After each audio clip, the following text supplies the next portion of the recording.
truck over here to unload. I figured it out. I was listening to NPR. I know you figured it out because it was WBAI. Not listening to my own station, but they were asking for money, and I wanted to listen to Ted Cruz. Yep. So, I think the point is that you're, in this case, you just spend the money and you get the goods. You don't have to. You may or may not need to feel good about sustaining your favorite charity or anything like that. But okay, right. So folks, I know it's midnight and we're all tired, but there's a good number of people here. This is maybe the start of something new that we haven't done before. We've done it in different ways. We've done lightning talks. We've done. We're still doing the unscheduled track in the Hoover Room. And this is open mic. This is a midnight session where basically you get a chance to talk for 15 minutes or less if you so feel like it. Some people signed up downstairs. You don't have to sign up. We do have some names of people, and I know at least one of us wants to give a talk as well. And it's a chance to be heard and recorded for posterity. But the important thing is that it's another experience at Hope, and I hope you're all having fun. Are you? Yeah. Okay. Tired cheers, but they're still there. They're with us. Go ahead. You could be in Cleveland. Is the projector needed? Is the projector needed? I don't think. I'm not sure. For my thing, I want to do the projector. Okay, aesthetics wants to do. So I guess the answer is yes. Who's asking the Are question? you starting aesthetics? Oh, you're asking the question. Are you starting aesthetics? I think we should all introduce ourselves just to say a few words. Oh, hi. I'm Kyle. Kyle's responsible for the network, by the way. He managed to figure out how to get 10 gigs into the hotel 2 years ago. So Guilty. use more bandwidth, folks. Come on. Oh yeah, definitely. We would encourage everyone to use as much bandwidth as you can. I think we're using about a tenth of what we could. A tenth at our peaks, which is kind of what we did last time. I think it went to 1.5 gigabit when we had Snowden. So please use the resource that we're offering, creative ways, all kinds of ways. And we are streaming around the world. We are streaming around the world, right now? It's still on. Hello, world. We're here. A lot of people who couldn't make it to the States, couldn't make it to Hope, are able to see us for free, which I think is pretty awesome, and that's all because of us having this insane amount of bandwidth. But again, we can do whatever we want with this, and so far it's all been really positive and constructive, but you can do more of that. Who else do we have here? I'm Lindsay. I'm not even supposed to be here right now. If you're a volunteer, you know Lindsay.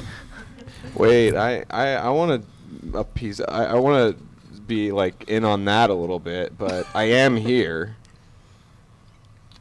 Are you supposed to be? I don't know if I'm supposed to be. It's voluntary. Yeah, you got pulled up on I stage. enjoy being here. Water, great. And we have aesthetics over there. This really is open mic. Yeah, hi, I'm Aesthetics, and if you're on drugs, don't tell me. Please don't tell me. And that there is Greg. Has anyone seen Cheshire Palace? Your mic's not on. yeah. Oh, it's not. It wasn't before. Okay, I think your mic's on now. Go ahead. Last hour or two. No.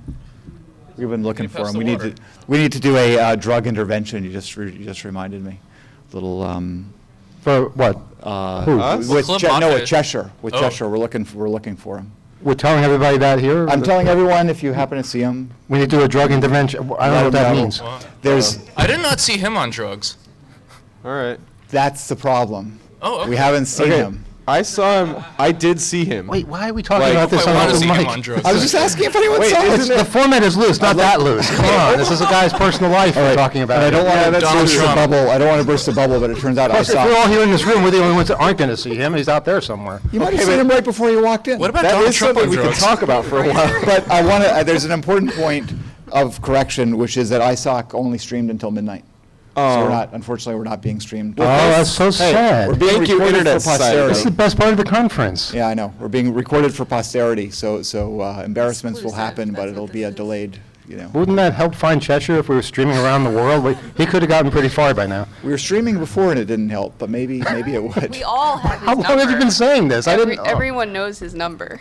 That's right. It's 3, 2, 1 liftoff. Yeah. Okay, it's a cool story. He'll tell it to you. I It's a did great see story, him, yeah. and I asked him, if he was having a good time, Yeah. and if he was having fun, and Yeah. I think his answer was a little cryptic, but he was smiling. It sounded. Well, was he like it trying a to great solve the time. lanyard? Maybe that's why it's no. Let cryptic. me explain the difference between open mic and a conversation They've between been- what should be two people. They've been successful with the. They've been This is what successful it's with like the, to plan this conference. Yeah. Big thanks to the Internet Society, though, for the streaming. Even though we're not. They did pick up the ISS overflights, or the space station. ISS is overflights. watching us? Really? So No, no, we no, communicated they're with just talking- Good for them. ISS. Through W2H, yeah. Brilliant. Yeah. That's cool. By the way, if you're friendly, you should send cat photos to I volunteers don't at know the hope.net. details, No. but yeah. No, don't do that. You'll get kicked out of this Okay, conference. it's open mic, not open mics, so one at a time.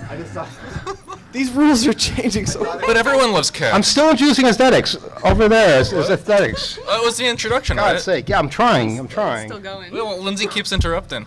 Oh, yeah. So yeah, and aesthetics is key in the conference as well. If you've seen the website, he's largely responsible for getting that done.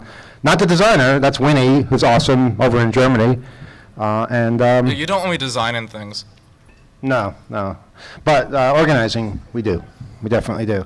And if anybody's wondering, I wrote it in Vim. Question for the open. But you have to wait your turn for open mic. Excuse me. You can't just barge up to the Sir. microphone. This is not the VMA Awards.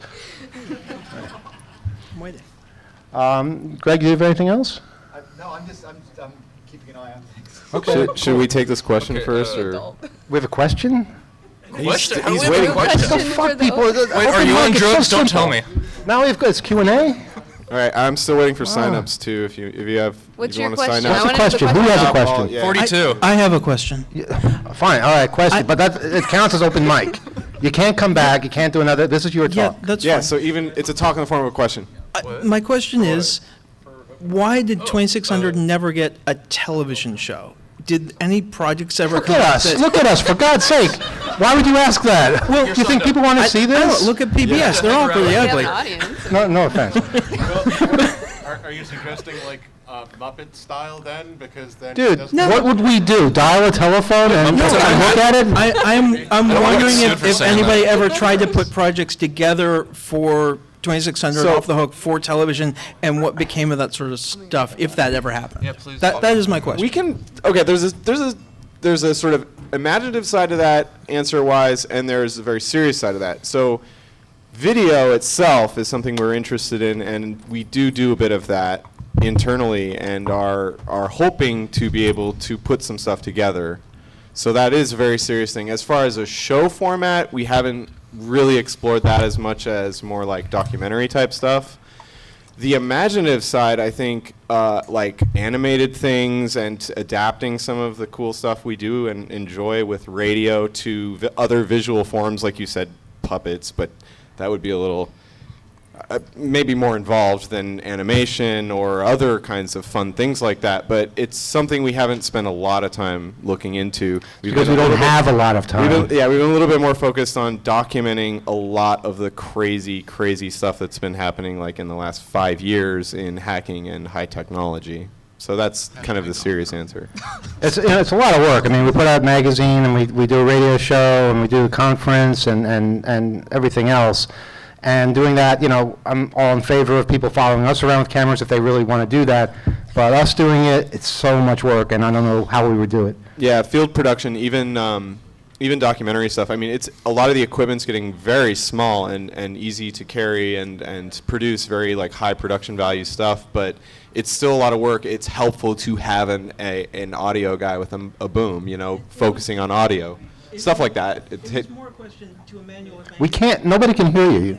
You have to use the microphone. wait, Open but microphone, not step away from the open open talking into air. It was more a question of, to you, did anything ever attempt to come together in the 80s or 90s? Okay, historically. Historically, did Okay, I was talking about anybody stuff ever now. try to do a TV show? Did we with- try to do a TV show in the 80s? I don't think we did. Okay. Pretty sure we didn't try to do that. That's very specific. What makes you ask that question? Well, because of the movie Hackers and the TV show in the movie, Got it. A I was razor and wondering if blade. anything was ever related to a project that didn't happen. By the way, or- did you know that Phantom Freaker from Hackers Yeah, came I here know today? Melly. And Yeah. he's at Yeah. the conference. Yeah. It was really cool seeing him It's again. really cool to talk. I told him, in Hackers, you're still in prison. They never released you. They forgot to release you. it's true. And I learned from him that they actually did film a scene where he got released, but they cut it from the film. Yeah. I love it when they do things like that. Goddamn Hollywood. There's another scene in that film. You've all seen Hackers, right?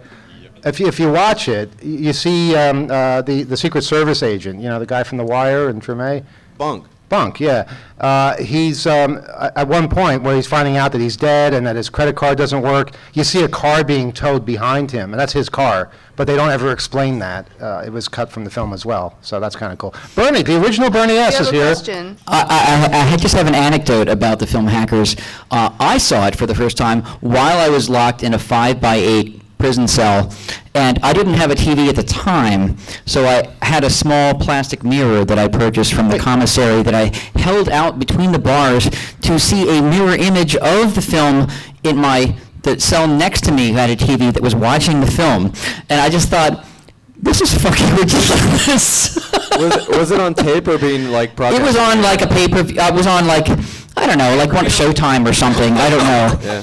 And I'm like, this is fucking ludicrous that I gotta watch this film from a 5x8 cage with a plastic mirror. They only give you plastic mirrors so you can't break them and turn them into Really, knives. a 5x8 cell? It was 5 feet by 8 feet. And that It's like included, 5 feet. no, that included not only the bed, but a Facility. sink and a toilet, which is a combination stainless steel appliance, and a little metal cabinet for you to put all your belongings And in. now they call that tiny houses because people are really into that. Well, I think those are much bigger than 5x8. But anyway, yeah, that was in Northampton County That'd be Prison. We cool. came up there, Northampton County. Remember Easton, Pennsylvania? That was part of my tour. But anyhow, that was my screening of the film, watching it through a plastic mirror outside prison, like holding it outside, and it was Oh, fun. you were a Phantom Freaker, right? Yeah. He's here. I know. I didn't see him, but it's cool. He's out of prison. It's cool. Yeah. irony there was that you had to hack your own solution. Yeah, I had to. I don't think Greg's mic is on. I don't think the guy is there to turn it on. Greg just said I had to hack my own solution to see the movie. Yes, I got a plastic mirror. I held it at the bars, prison bars, to reflect it. And my arm got tired for a couple hours to hold it out to see the reflection of the movie. But I could hear the audio, and I kept telling you, don't change the channel, leave it on. Have you seen it since then? Yeah, I was just going to ask. I have. I got to enjoy it better on a real TV set. Did you use a better mirror Yeah, this it's time? better. It's better in a home. Was it- Yeah, it was better. On a couch or something. With your feet up. Yeah, I was on the sofa and having a good time. So the idea here is for you to participate, not us, and talk up there. But your mic's not on, and the Does guy's Donald on. Trump make Bernie mirrors? S., do you want to sign up for an I open don't think your mic mic is spot? What do I talk about? I mean, I don't know. You guys you put this together. We got plenty to talk about. I'm just saying we got have out a of couple control more with that. openings. All right. I figure the bathroom first. I don't think Lex should be touching the equipment. Lex, what are you doing? Oh my God. Is your mic on now? He might have I was turned your mic pushing on. buttons. Did our guy leave? Is that what happened? I can't. Yeah, the guy's not there. You can't see because of the lights being shown. You could leave at midnight, so that's You got to talk into the microphone. Yeah, I told him. There you go. That's your All right. clipboard. That's a. Sorry. Nice word. The idea is that people who want to give talks, because you're facing the audience. Yes. And we'll tell you when 15 minutes are up, or you'll stop before then. And, All right, wait, we're not going to leave this stage. We're not judging. We're just going to wait. And No, we're not Is judging. this That's like tomorrow. Mystery Science We're going to be Theater? part of this whole captive audience And- while they speak. Well, yeah, I want to hear what they say. Right, I'll listen. But for Can I- tomorrow, with the Hackers Got Talent show, we want to have people perform or just show off some of their skills or hacks or things like that. I know Aesthetics, you had some ideas as to how that might work with what people can do. Yeah. Well, one of the. How many of you have seen the show America's Got Talent? I'm embarrassed. Because we came up with this idea. We actually haven't seen the show, I think. So this makes it a little difficult to figure it out. Like, I I'm don't- aware of yeah. maybe how it might work structurally and Well- that it's part of a whole genre of shows like that. It's a but talent show, right? How hard can a talent show be? I think there's Yeah. a key concept which we'll have to think gotta of. I don't know have if people talent. have opinions on this. Is I believe in America's Got Talent, but some of those shows it's more like the Gong Show, where they're basically letting people go until someone is dissatisfied and then presses a buzzer and gives them a big X and they're gone from the whole Well, it's going to be a competition. very short feature then. Someone's going to get dissatisfied Actually, quickly. if there's a mime at the conference, I would love to see a mime at the talent show. I would buzz that so fast. Anyway, the We don't have a, the other we don't have a alternative- gong or a buzzer, so I don't know how we can do this. The alternative view, though, is just to let whoever's on stage finish. So give them, it'll be short, right? It'll be maybe 2 minutes, but let them finish and then do scoring. So that's more like a, more of a real competition. Well, I do think we that's have- the fundamental. The Do we have an scores will go to example? 11. Yeah, and we're limited to 11 contestants, but do we have an idea as to what kind of entry would be like a typical entry? From like what type of things people will do. Yes. Well, obviously there's stand-up comedy. Okay, but it has to be related to hacking somehow, right? Stand-up comedy Right, about like hackers. you We can just did hack some. something with your eyes closed, or something with one hand, or behind your. I don't know. Is Adam Prado Can- here? The Rubik's Cube would be awesome. Sure. Ooh, that would be Yeah, cool. Okay, solve a Rubik's Cube right in Certainly front of us. with Hey, the that's a feet. perfect Does it example. have anything lock hidden in pick. it? A lockpick would be, a, A lockpick would be nice, or plug your computer in and hack into the Department of Defense and show us. We'll give that a good grade, and then you'll Would you, have a nice trip afterwards. Would you buzz a Donald Trump impersonator? I don't want to Why would buzz you want to see anybody. that? Why would anybody want to see that? The original's bad enough. Why would you want an impersonator? Good God. So before we start, we have a sign-up This sheet. can't be that can't be any worse than like America's Greatest Maker, which I had to suffer through. Did you say It America's was- Greatest Sphincter? I No, never saw Maker. that. America's Greatest Maker. It Yeah. was really. It was pretty awful. Yeah.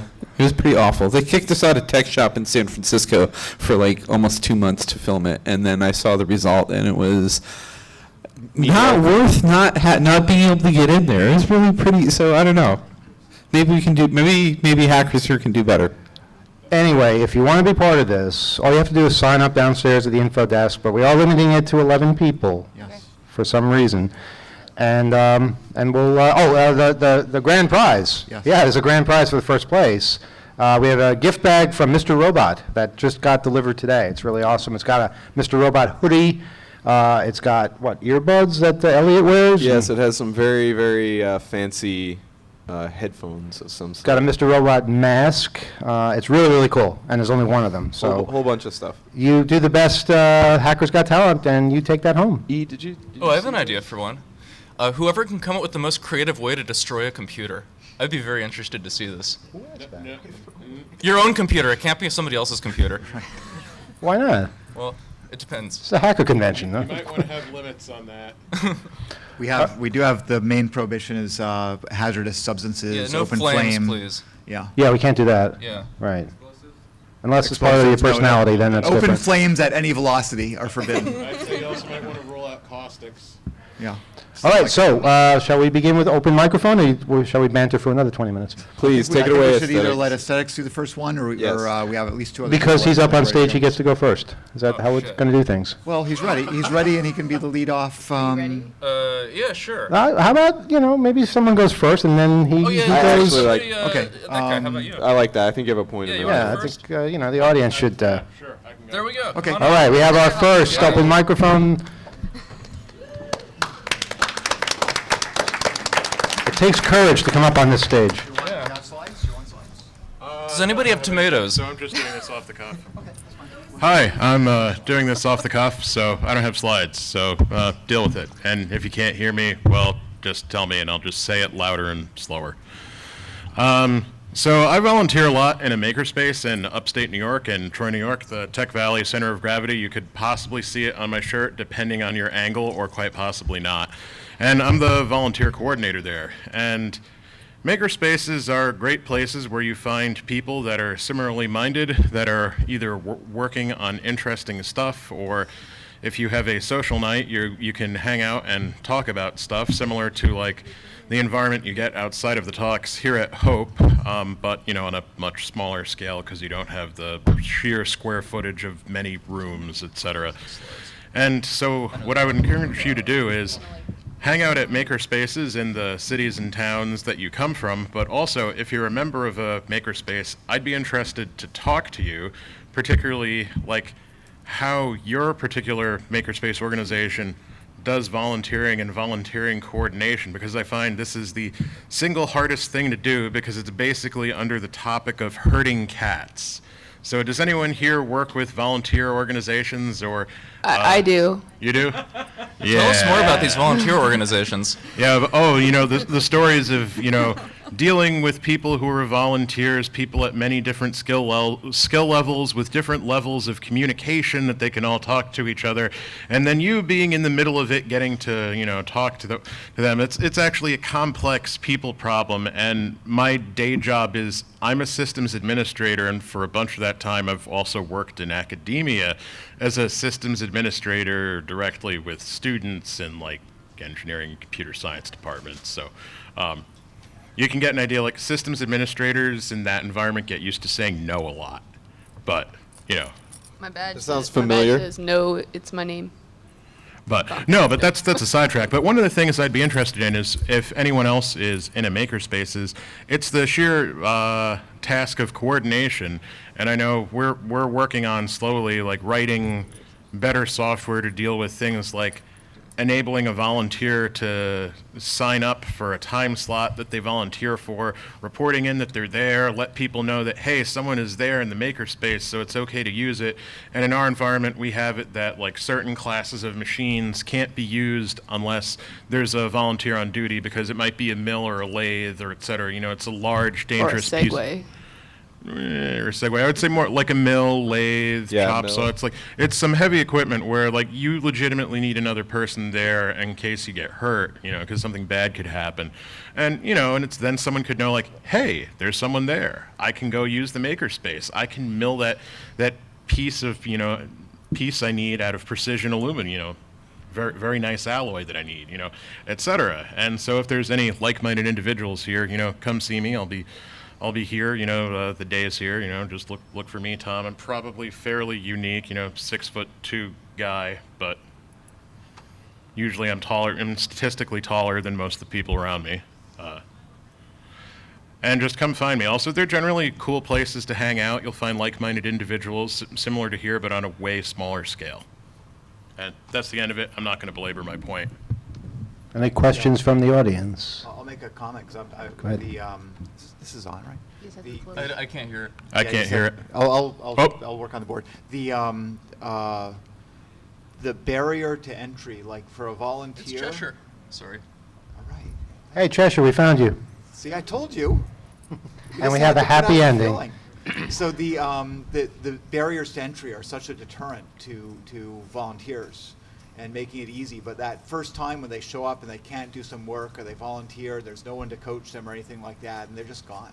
You know, so I feel that's the onboarding, that sort of thing. I feel is one of the most valuable things you can get out of this type of project. Yeah. Thanks, Lindsay. What we do at our makerspace is I try to ensure that the first time someone's volunteering, they're paired with a well-seasoned volunteer that can show them how to do things, so that they don't feel like they're being thrown to the wolves. Yeah.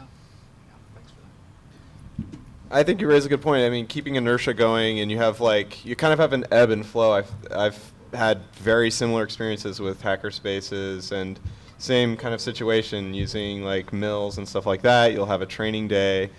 Only certain people will be able to show up, then you'd have to have that on a recurring basis. The other thing I'd note or comment about is like a lot of hackerspaces model after other ones, but pretty much all hackerspaces are different, and they tackle these problems. They create systems in all different ways, and I think creating signups or ways you can automate some of that stuff, ways you can anticipate the kind of ebb or flow. You anticipate the problem. Okay, we might not see a lot of people this weekend because it's Thanksgiving, or we might, you know, whatever it is, you can kind of schedule, and it also helps to have a good group of committed people that can support each other. If somebody can't be at the space one week, you can kind of share the responsibility and build that community out. But it's a tricky problem. That's what we try to do. One of the big things to help staff the space is we have the concept of super volunteers that volunteer for a set number of slots every week in exchange for a full, complete 24/7 full access membership. Brilliant. Yeah, gamifying Yeah. certain aspects of it. But I mean, I'm a member of a space that's been trying to put access control on the door for like 10 years, because everybody has a different way of building it, and that would allow people to come at all hours. But of course, it's not done, so people can't do that. So now we have a key holder system, and it's just Wait, some you of those belong to a things- hackerspace that hasn't figured out how to open its own door. pretty much. Oh, we so I mean, have you an get ARFID these system. problems that then get kind of they kind of fragment and get lost in the priorities of these things. So you really have to keep the momentum, keep the energy up when it kind of feels like it's lagging a bit, or maybe you're losing direction as a group. I had a funny story about that. We have an ARFID system in our new space, and when it was run, it's a long run of unshielded Cat5, so it tends to pick up a lot of ambient RF. So Tesla coils. until someone very aggressively dealt with the problem and basically hand built a system to deal with reading and getting the data out of it. We used to get a lot of misreads, so it would tend to be just rejected reads and you couldn't get into the space, and maybe like on the 17th time you waved your badge in front of it, it let you in. Sounds like a high barrier to entry in a very little Sounds like a Heisenberg. high barrier to Yeah. entry. Yeah, but any further questions? But no, it's very interesting to hear that another space is having problems with access control. Even what we actually did, so we started off in a much smaller space that was literally in the basement of a parking garage in downtown Troy. And then eventually we're able to build up and get some loans from the community to move into a much larger and nicer space. And we used to jokingly refer to the old space as a hacker dungeon because it was like the bottom corner of a parking lot. There was always a roof leak, and the joke was the leak is never twice in the same space.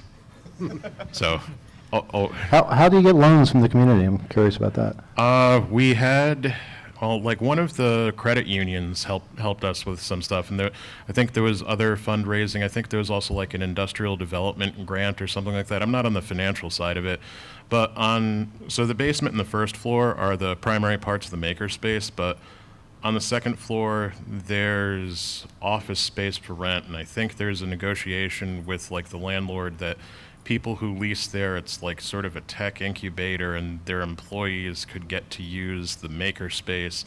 And we don't have any weird, like, we get part of your intellectual property garbage like most tech incubators have. It's like, so you can your company can develop what they want, and we have no rights to it. We don't care, but you probably are going to hang out with us anyway. I'm curious, how many people in the audience are part of a hackerspace of one sort or another? Okay, I'd say about maybe Awesome. half, a little less than half. You're not in the audience, no, yeah, but yeah, you that's are. good. That's a good thing to be a part of. All right, any other remarks or? Anyone have any questions? I'm pretty good about dealing with things off the cuff, running through countless training sessions. I see a hand. There's a hand up, but you got to go up to the microphone. Go up to the mic so we can The hear theme you. of this talk is microphones. I'm used to talking loud to compete with the mill or lathe in the background from the old space, but it probably won't get recorded. Hi, I'm out of the Pseudo Room Hackerspace in Oakland, and right now we're in a big space with some other collectors. We went in on a big space together. We're trying to buy this building that we've been renting for the past 2 years. We have a price lock for 3 years, so we have 1 year left to buy it. And I'm wondering if anyone has any experience getting a business mortgage for a hackerspace. Basically, we have a donor that's willing to give us $1 million, and if we can come up with a loan for the other $1 million to buy the building.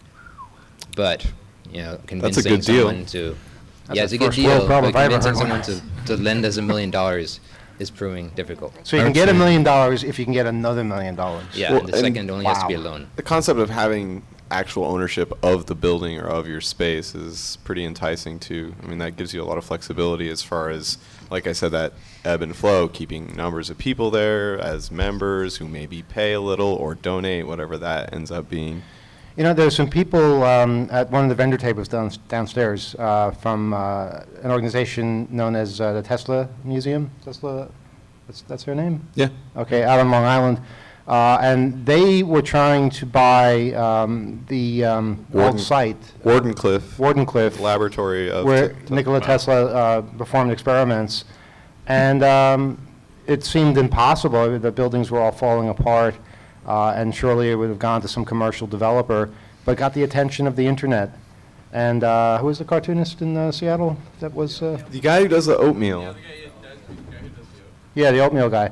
The oatmeal guy. And when he talked about it, all of a sudden all these donations started pouring in, and they bought it. They were able to buy Wardenclyffe, and they're developing it now. And you should talk to them. They're downstairs, and maybe they can give you some advice as to how, apart from getting the oatmeal guy to say something, other ways that they might have gotten word out, because it sounds like you have a really awesome project in mind. Cool, thanks. Don't give up. Yeah, also, you might want to speak with me afterward if you want me to try and put you in contact with the members of the board who were involved with dealing with the business side of things. Okay, I think we're ready for our next open mic speaker, and I guess that's aesthetics. Okay, Thank yeah, you. Thanks. Can you plug me into the thingy? Here, I have a thingy to go into the other thingy. Or the Greg's gonna plug you doohickey or into the thing. Gizmo, I'm not sure which. There's an HDMI up there. I have a VGA, so. Yeah, it's right here. Thanks. Cheshire's got it. All right. Let me do I might this. need to twiddle the projector, but let's see what happens. Yeah, I believe. guess I will move up I believe it into- was Use left better on. words than twiddle and thingy. I think it was You know, left on. professionals here. Yeah, it's technical terms. He's going to verify that it is in standby mode. All right. Does it work? That's true, yeah. Okay. Can I The extend it? cord is just barely long enough. Well, it's There. not Have actually some more quite long cord. enough. Let's a little bit longer and it'll be good. God's sake. Test. Donald Trump. Okay, good. Stop saying that. What is it like you say it 3 times into a mirror and he goes away? I was just thinking that. I've tried that, trust me. All right. Let's see. Let me try this one more time.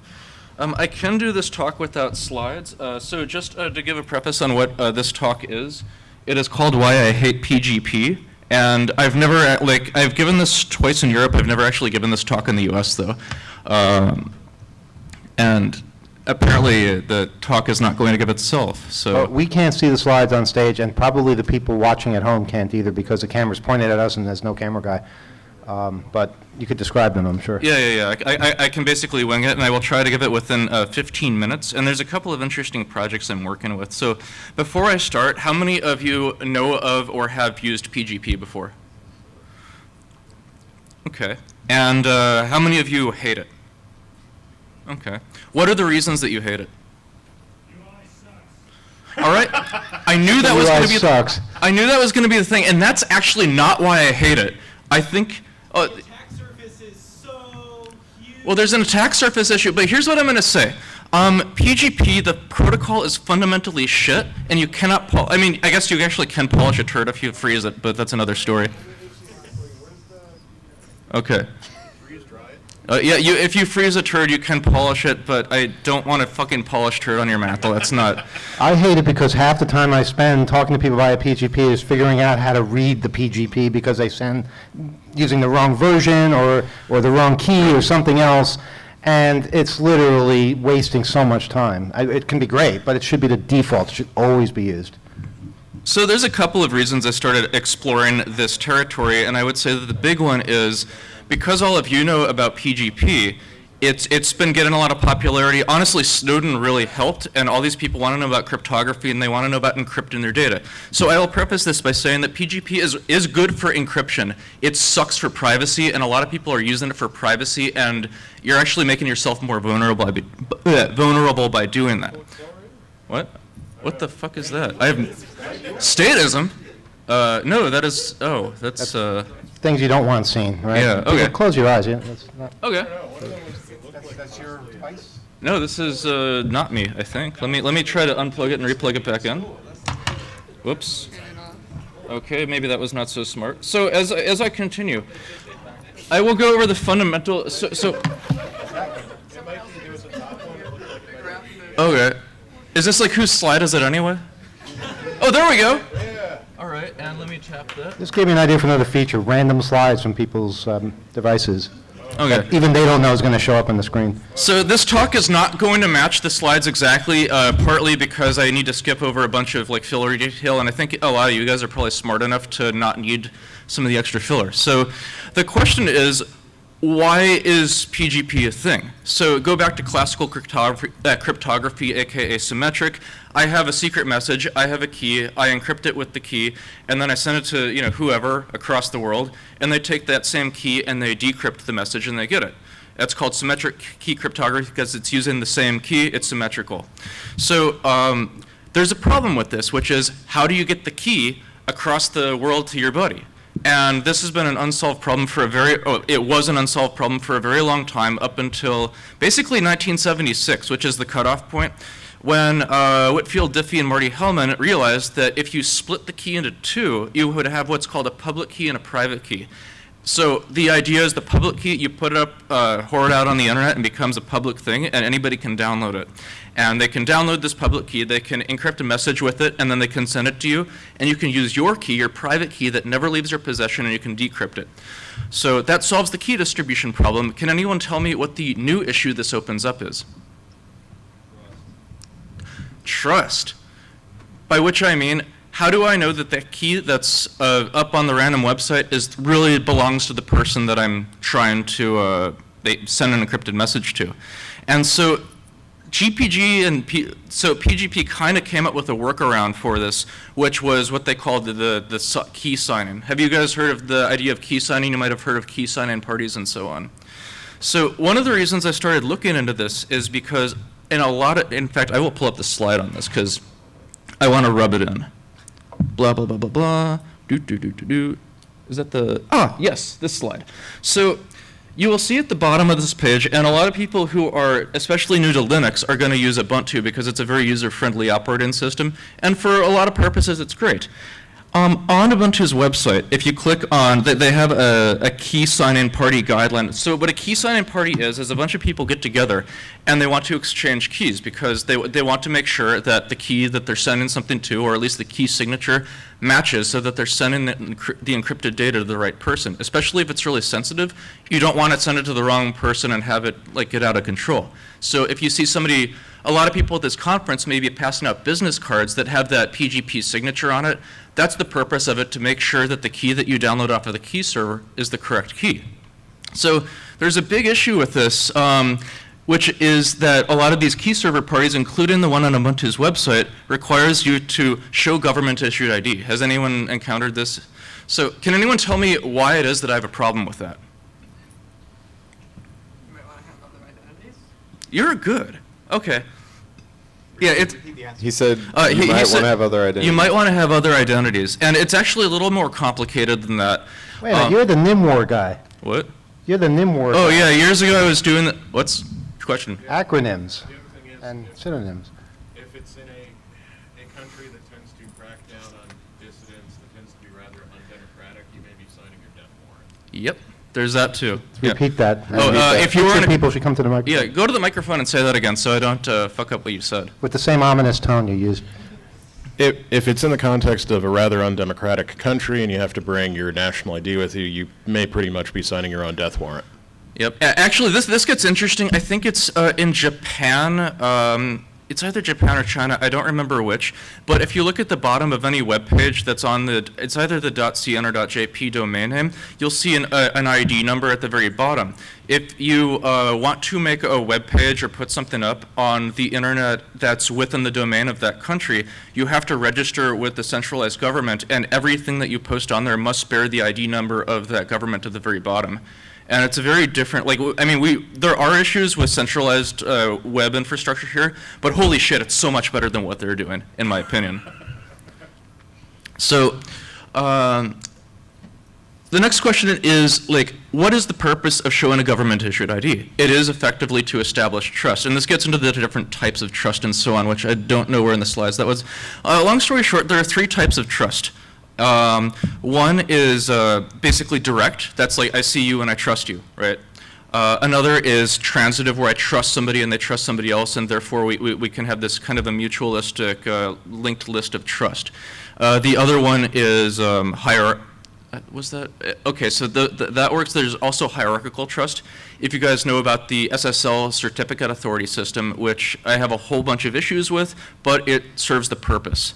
You have this central authority, it issues a trust grant in either chain and then signs your key and so on. So there's also something I really like, which is cumulative trust.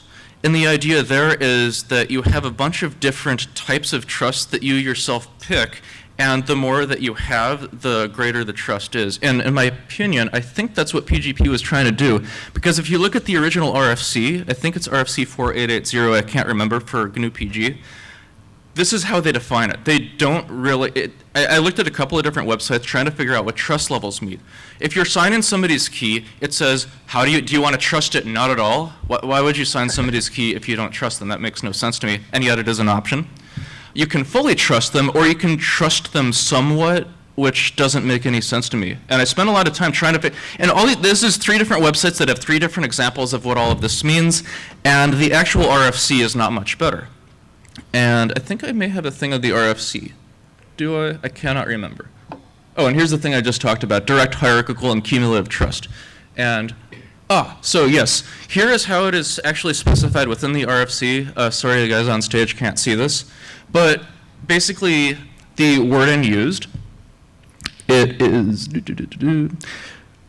right, the issuer of this certificate has not done any verification. The issuer of the certificate has done some casual verification. The issuer has done substantial verification. So,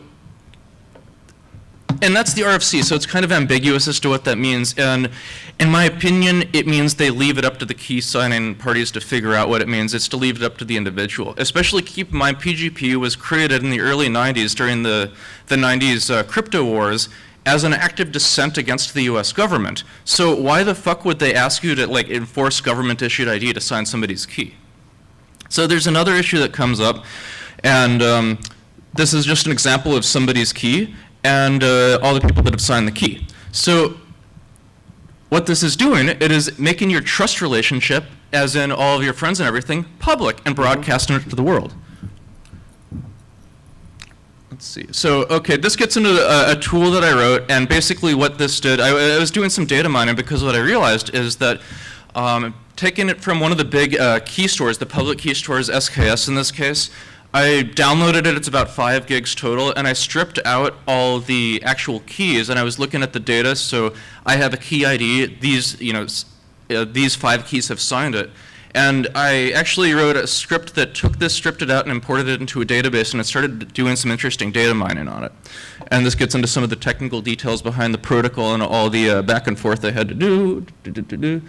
So there's some of the code. And here's just some of the data mining things that I did. So it's really complicated because, I mean, what the fuck does this even mean? Because the email addresses that are in the key server, there's no verification. That doesn't like email you to verify it's actually an email, which is why if you look for, say, NSA.gov, there are like 50 Ed Snowden at NSA.govs, and so on. So there are problems with inserting keys into the key store. Okay, great. And I think I posted the code for this on GitHub, and I'll go to the slide in a moment. I did a whole bunch of stuff with this, and I got bored with it because I actually wanted to have more fun. So where is it? So here's a little script that I wrote, because to me, the other problem with key signing is it's one directional, as in I sign your key, you have no recourse. You can't deny that key signature. You can do nothing. In fact, if I revoke a key, it just makes this little mark that says revoked in the key server, and it's still there. It's on your permanent record. So I decided to have a little bit of fun, and I made a little script in Python. This is on GitHub, open source, free, whatever, that you can basically, there's a YAML file and a config where you can specify a user ID and an email address of a key that you want. It generates it on the spot. And then you pick a pattern for it to match, and it will go and find every key in the key store that matches that pattern and auto-sign them. So there's a lot of fun things you can do with this. And the people who you sign, there's nothing they can do about it. So there's some other things that I've been working on. For example, GPG is entirely client-side validation, and so if you've ever tried to make a key, you might like try to put in some gobbledygook and it says, oh, you can't do that, it has to fit within this restriction. Well, the damn thing is open source, so you can download that source and comment out those restrictions, recompile it, and do whatever you want. And that's how I was able to actually make a public key and private key that, I think the email address is France and the user ID is we surrender. And I've been working on playing with that and going through and signing a whole bunch of German keys in the key server with it, because I think it would be funny. But there's a whole bunch of funny things you can do with that.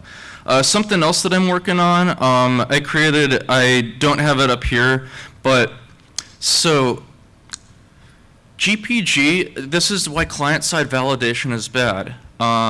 They do have a size limit for different things, like there's usually a field limit for the user ID field, but if you comment that out of the code, it's no longer there. So I went ahead and commented that out, and then I used DD to create like about a megabyte of random data, and I put it in, and I basically created a public key that was 1.4 megs in size. And then I looked around the key servers, because this is actually really interesting. There's no real security on any of the key servers. They just have to like trust that the data has integrity and whatnot. And I had to try because they're all configured differently. So some might have timeouts, some might have certain file sizing. So I went and found the most insecure one I could, and I experimented with the size of keys I could find and uploaded them to, and I found one that was really insecure. And from that point on, every time I got pissed off at something, I would just upload another key to the key server. Because what happens is you upload the keys to the key server, and because it's in the trusted, like the web of trust of all the key servers, it gets propagated to all the other key servers. So even though all these other key servers have good security, that one idiot that is not secure, you just upload it through that and it gets delivered automatically. So I think people have been looking for you. well, one of my goals. See, the thing about broadcasting your social network out onto the world, I have a big problem with that. And further, I think that these things about encouraging people to use PGP without giving them the information of what it is and what can happen actually puts them at risk. So I think that public key servers should go away. And I could either like say things and be philosophical, or just make fun tools and let other people do it for me. I have a couple of other things that I'm working on that I'm not ready to announce here, but I thought that was kind of funny. And if you're interested in downloading this key, or this project, I threw it together in about a weekend so that I could do it at, I don't know, presented. The only other place I've presented this at is Berlin Sides. So this is the first time in the United States I've shown this off. So if you guys want to play around with this and modify it, it's open source, and I'm accepting pull requests. So yeah, fuck the key servers. Can I ask a question, Ms. Yes. Physics? Do you have a theory as to why they have done things like this? Is it just because they're naive, or Who has done what? the people behind these bad decisions of making things too public, making things not secure enough, making things reveal information, trusting government IDs? Why? This is something I've thought a lot about. I think there's a couple. So with PGP, the one that was released in the early 90s, I think they were just trying to get something out, and they just wanted to get it to the public. And there's a public good to that. On the other hand, there's also like maintenance that should have been done, and there's a lot of interesting things that, like, so for example, if you also disable client, and this is something else I'm playing with, if you disable the client-side validation, you can also possibly insert like cross-site scripting attacks into that and upload that to the key server too.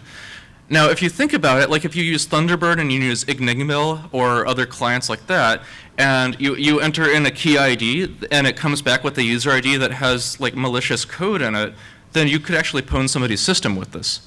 Thanks, key servers. I don't have a working proof of concept of that yet, but it's something I was playing with. Any other questions? You have to come all the way up here to the Yeah, microphone. come to the mic. Sorry, you were sitting very far away.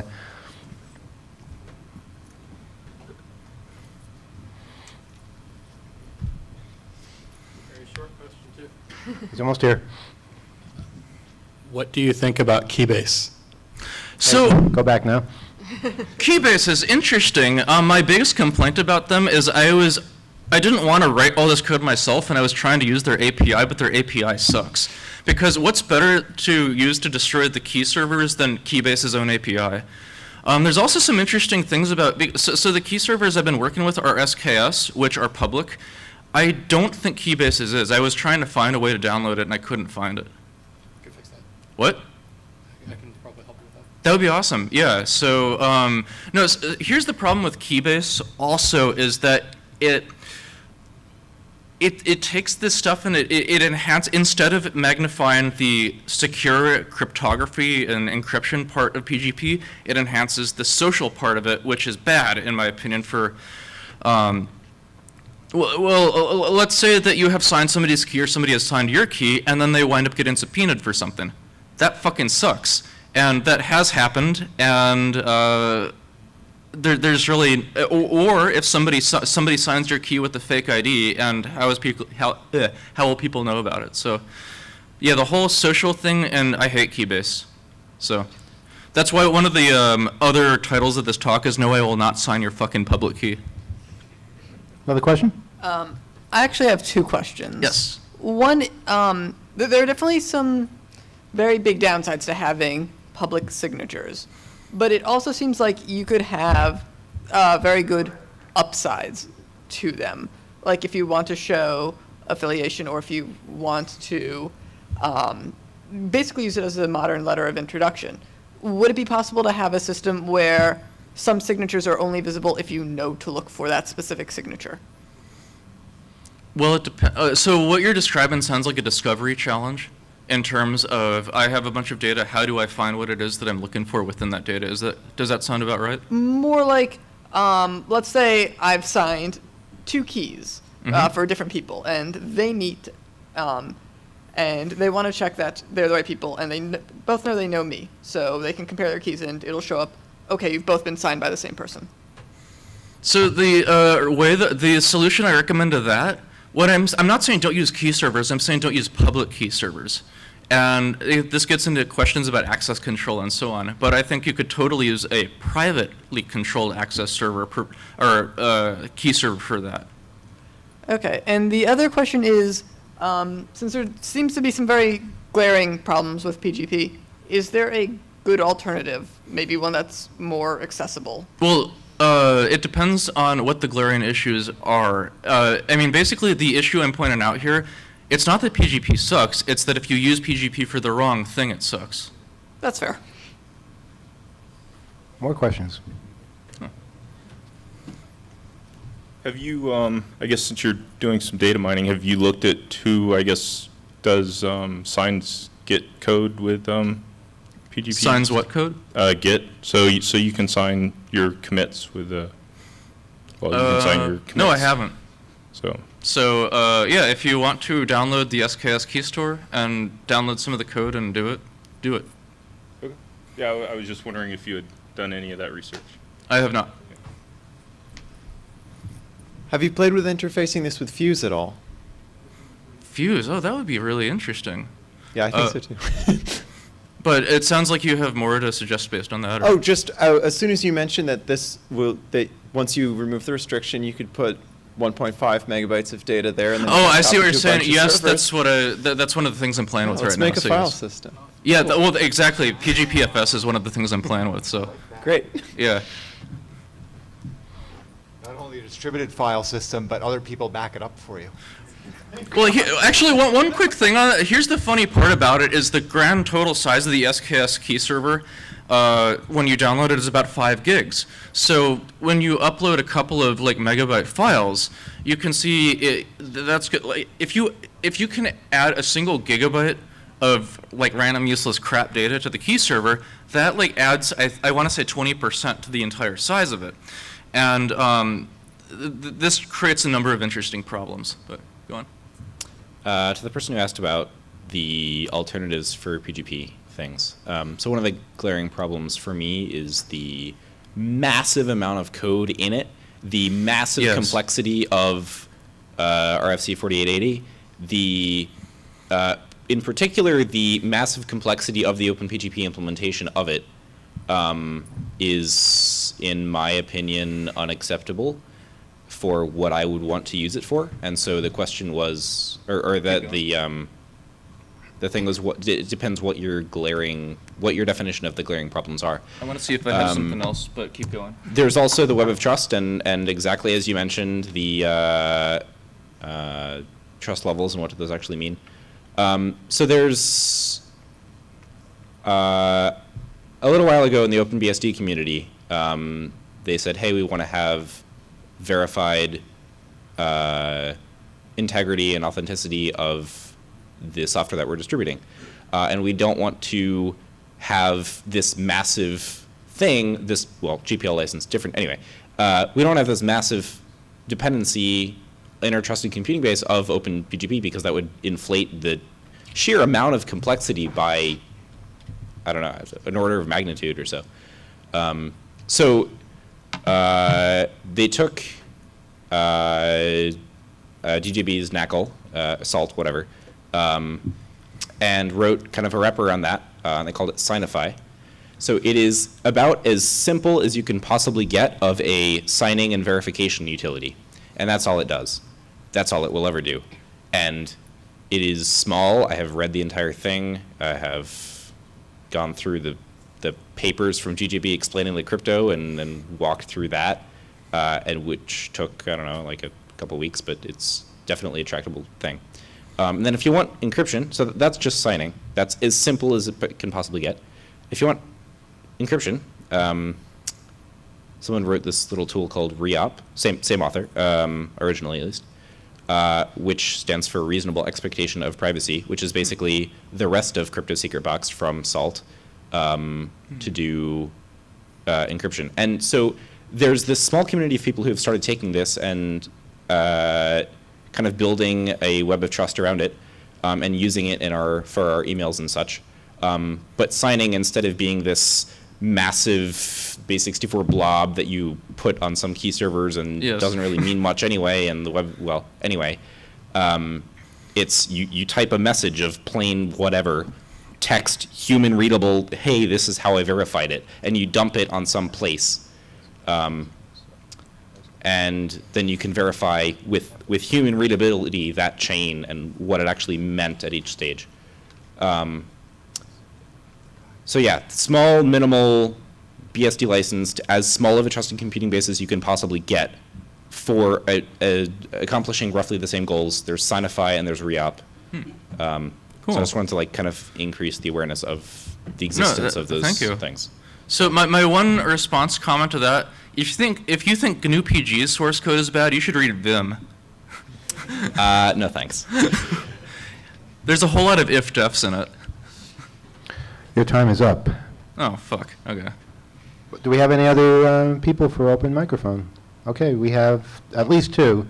So you're first. You're next. And if anybody else, you have up to 15 minutes. In the back. In the back, so we have three people. Well, the guitar is for talent show tomorrow, so we'll save that. We saw your note. Yeah. We don't have a guitar, though. Well, now I know my equipment works. Good night, everyone. Are you leaving us? I'm tired. Okay. Look at me. Oh, by the Lindsay's way- signing off for the night. Lindsay's leaving. By the way, I want to give a quick shameless plug. I'm doing a talk unrelated on anti-surveillance policy stuff we did in Oakland on Sunday at 3 p.m., so you guys should check that out, too. No Donald Trump. Oh, my God. 1 second. For a second, I thought Hey, guys. starting itself. I was getting drunk in the other room, but someone grabbed me because I heard we were talking about OpenPGP, and I'm super into that. My sympathies. I mean, like, I've made a lot of terrible life decisions. This is one, and I was wondering if anyone talked about long or short key IDs and how they're like super terrible and no one should ever use them. Because for funsies, I collided the short ID of the H.O.P.E signing key and uploaded it to key server because I thought it was hilarious. So just to comment on that, Michael Lee wrote, he did a talk a few years ago called Trolling the Web of Trust, and he actually wrote a tool to automate that. Yeah. And I've actually used that for a couple of funny, hilarious things, so. Ready to go? Yes. Okay. Now for something completely different. Good luck. So, how many people here have been following the elections or the primaries or whatever you want to call them? What election? Having another one? Who here is really excited for Donald Trump? No, I just like the steak. How about Hillary Clinton? So, one of those two people is going to be the President of the United States of America. And not a single person in this room seems to be at all on board with that. Does not stand a mathematical chance. I'm sorry. And there's a reason for that, and it's called first past the post. It's how we vote in this country. And before finance reform, before closed primaries, before anything else, that is what's standing between us and a representative government. But there are solutions to it, and they don't actually require going through Congress, which means they can actually, you can do things with them. So to start with, FTPT is what most people think of when they think of voting. Everyone can cast one vote for one candidate, and whatever candidate walks away with the most votes wins. And the Electoral College sort of messes with things a little bit at the presidential level, but the basic rules stay the same. And this is a horribly flawed system. I cannot emphasize that enough. It's a system where the least popular candidate can win. If you picture an election where one candidate has 45% of the vote, one candidate has, and they're conservative, you have a liberal candidate with 35% of the vote, and you have a very liberal candidate with 20% of the vote. In that election, the conservative candidate will win because they have more than the second most people, second most candidates. But if you look at what the electorate is actually telling you, 55% of the people there want a liberal candidate of some stripe. The conservative is the least popular option. This is the concept of a spoiler candidate. Not too long ago, we had Gore and Nader stealing votes from each other. Before that, we had Barry Goldwater. And the problem is the more candidates you have, the worse this gets. You don't really want a candidate winning with 20% of the vote. But that's what we can have. And so if you have first past the post voting, it will always drive towards two main parties because people cotton onto this and they stop voting for third parties and they vote for the lesser evil because the lesser evil might actually win and it's still better than the absolute evil. And some people say primaries help mitigate this, that you can vote for whoever you want in a primary. But there's a lot of problems with that too. First, it's still first past the post voting. And second, their primaries are technically held by private organizations. So that doesn't really work. It's a hack and it's a bad one. And before I explain how to solve this, I feel I should talk about how we judge voting systems. There's 5 basic criteria we can look at. There's the majority criterion, which basically says if you can straight up win more than 50% of the vote, you should actually win. That's pretty straightforward. The next one is called the spoiler effect. I just talked about it. If a candidate isn't going to win, they should not cause another candidate to lose. Gore or Nader should not be able to cause the other to lose. They should not cause Bush to win. The next is called the center squeeze. It basically means that if you have a candidate that's ultimately the most popular, maybe they're everyone's second choice, but only a few people's first choice, they shouldn't get eliminated in an early round of voting. That's only a problem for some types of voting systems, and I'll get to that later. The next is called monotonicity. It's a very fancy name that basically means you should not be able to make things worse for your favorite candidate by actually listing them as your favorite candidates. Again, fairly self-explanatory. He's my favorite. I want him, so I'm not going to vote. Should be no one's response ever. And the final is called the later no harm criterion. Basically, it means that if you are ranking multiple candidates, giving points to a second or third favorite candidate should not actually hurt your most favorite candidate's odds. And there are a lot of alternative systems that address these criteria in different ways, and I have nowhere near enough time to go over them at all. So I am going to look at 3 of them very briefly. The first is called Condorcet voting. Basically, you rank your candidates, and then every candidate has a head-to-head matchup against every other candidate. And the degree of your ranking only matters between those 2 candidates, and you cannot rank a candidate if you want. And it works just fine. And a Condorcet winner is the winner who wins all of the matchups. And there usually will be a Condorcet winner, but one of the flaws of the system is sometimes there aren't. And then you need a fallback system, and you can do that. But pros and cons. Next is called range or score voting. Basically, think Amazon reviews, Netflix reviews.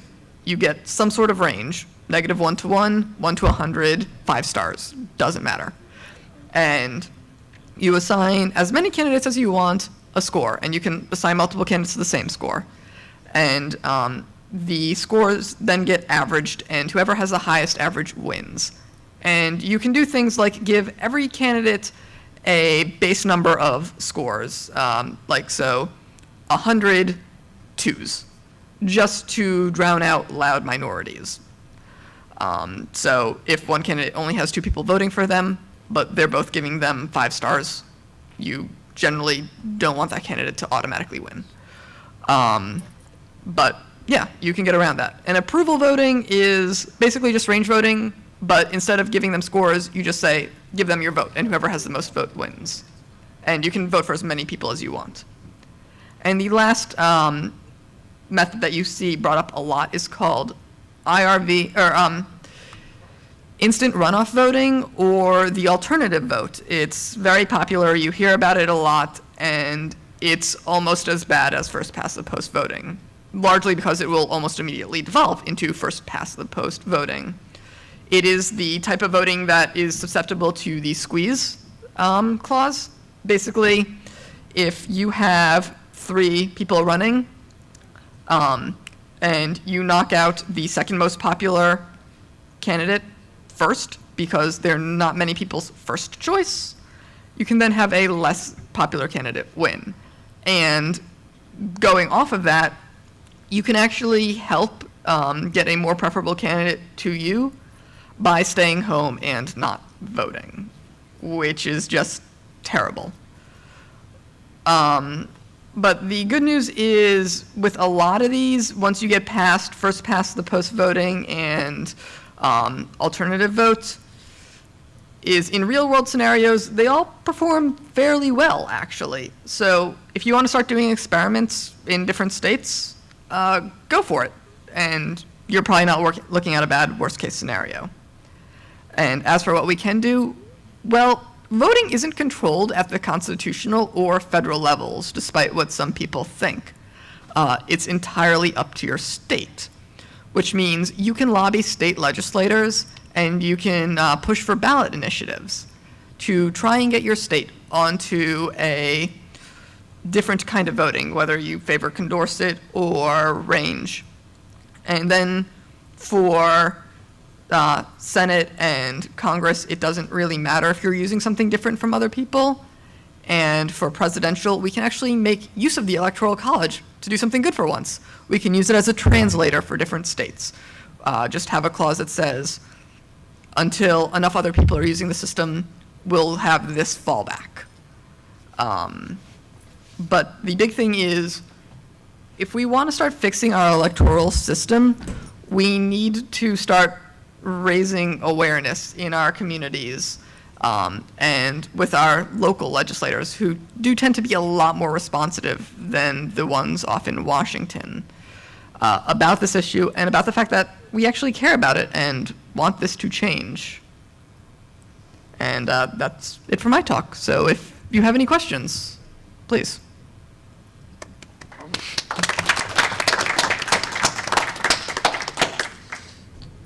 We're screwed, right? I have one question about the, oh, is that a question? No, it's just a statement. That's what Yeah. No, you might want to, I think you were starting to answer it anyway, so that's all right, I'll wait a second. For a given definition. No, at least we don't have to deal with Washington gridlock. That's always good. Yeah. I have a question about the parameter space. It seems that you could model this. You could model all the variations computationally, and I wonder if that's been done and what it looks like, and if it is sort of in the field. And people do it in all different ways.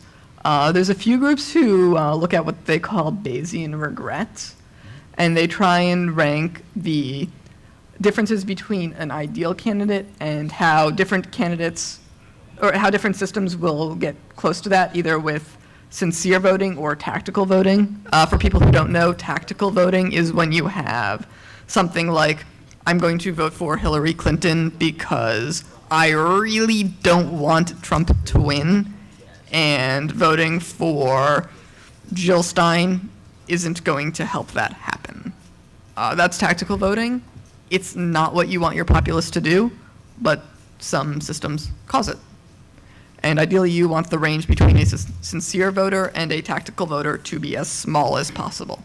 Yeah, I mean, the squishy human part is the part that, I think you can parameterize it, right? But obviously it's going to be a big deal, especially if you get I think we have some of this now, sort of voter disgust or voter disdain or, whatever, people deciding not to vote for whatever reason. And these are things that, again, I think you can parameterize, but those are things that, like you can't, I'm sure you're thinking this, you can never assume there's a logical voter, right? Or a logical actually, you can. That's like a rational consumer, like a rational consumer. Actually, it's the reverse. We see a lot of logical voters. That's why people aren't voting for third-party candidates, because they are logically looking at the numbers and saying, if I want something at least close to my preferences getting into office, I logically need to vote for one of the top two candidates.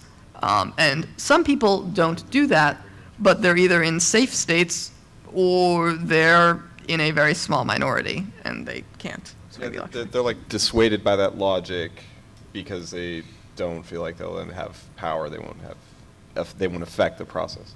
Yeah, and we see when people think they might have power, when they might be able to affect the process, like in the primaries this year, people were getting up in arms. People were all over the place, especially, at least from what I was reading, in the Democratic side, where, it looks like you have a real choice between Bernie and Clinton.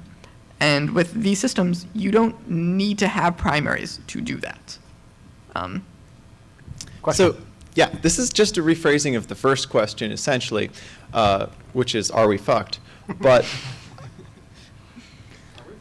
are we fucked? I observed the Democratic platform getting passed, and they didn't really discuss electoral reform substantially to even this degree of depth. You only covered 3 things. What is the incentive for any established political party or political candidate, however local, to implement a more representative voting system? It seems like that would be inherently not in there. So How can we change there's that? 2 answers to this depending on how you want to go about it. In some states, there are things called ballot initiatives, where if you get enough signatures from citizens, it goes up for a vote, regardless of what the people in power want. So in that case, the answer is, we don't really care what their incentives are. They don't get a say. And the other way is if you can lobby a senator. And with local legislators, they tend to have to be more responsive because, one, they have a lot less money going to them. So if someone gets annoyed enough and wants to challenge them, 1, their next election is coming up probably a lot sooner, and 2, they're a lot easier to campaign against. You're not working against the entire Democratic machine. You're not trying to pit yourself against Hillary Clinton or Trump. You're trying to pit yourself against this other very no-name guy wherever you live. Fine. So we're fucked. We're fucked. All right, thanks very much.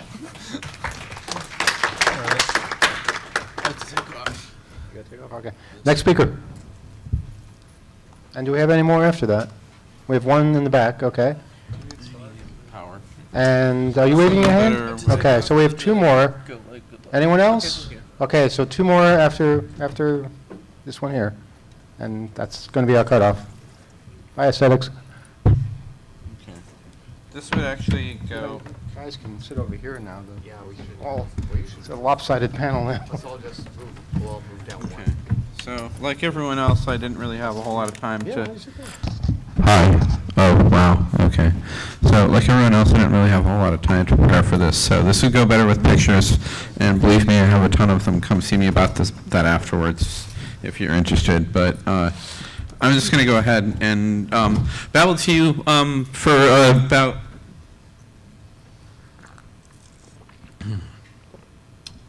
Babble to you for 15 minutes about one of my more dorky hobbies or proclivities. I'm actually hi, I'm Dillo. I'm a pretty simple geek. I like robots, I like airplanes, I like dinosaurs. If it's not one, it's the other, and if it's not that, it's the other. How many people here flew to get to the conference? Okay, so this is, I'm calling this, and this is like, I'm kind of trying this out, thinking about maybe submitting it to another conference as like a real talk. Plane spotting, sniffing the global air transport network. When you got on your plane to come out here, you were part of a system. You got sucked into a network that had as its goal to get you as efficiently and quickly as possible from one end through the system out to the other. It's actually really pretty incredible when you think about it, that there are thousands of people involved in making sure that you get to basically take care of you and make sure you get from point A to point B through point C. Oh, okay. All right. Yeah, okay. So through point C, and I can even talk like this. Through point C, and the security guys think of them as like the firewall, packet assembly, disassembly, you're the packet. But that's like the, so, and there's a lot behind that. And you can figure this out partially by downloading a bunch of apps. You can turn to technologies like ADS-B, which is the transponder, advanced transponder system for aircraft identifying themselves and identifying their call sign, the airline, their aircraft type, where they're going, their waypoints that they've been across, things like that. There's an app called Live ATC, which is streamed air traffic control voice traffic from pretty much any airport in the U.S. and other parts of the world. Or you can do what I do, which is a combination of all of those and actually go out to the airport and just watch the planes come and go and take off and land, and do that a couple times, do that like I do a couple times a week over a couple years, and you start to get sort of like the ebb and the flow of when things happen, when things are out of the ordinary. Oh, look, there's the London flight. Just landing. Oh, look, there's the other. Hey, wait a second. We've got a fourth London flight. United just added, or like something I noticed this summer. British swapped out their 747s for 777s. They're retiring 747s. All airlines are dropping them because it turns out four engines are more complicated and more expensive to maintain than just two. So they swapped out their 747 for a 777, and they added an A380 because San Francisco, which is where I'm from, SFO, is actually getting quite busy these days. So there's a lot behind this other than just kind of like dorky identifying tail numbers and a 747-432 from a 4330 or something like that.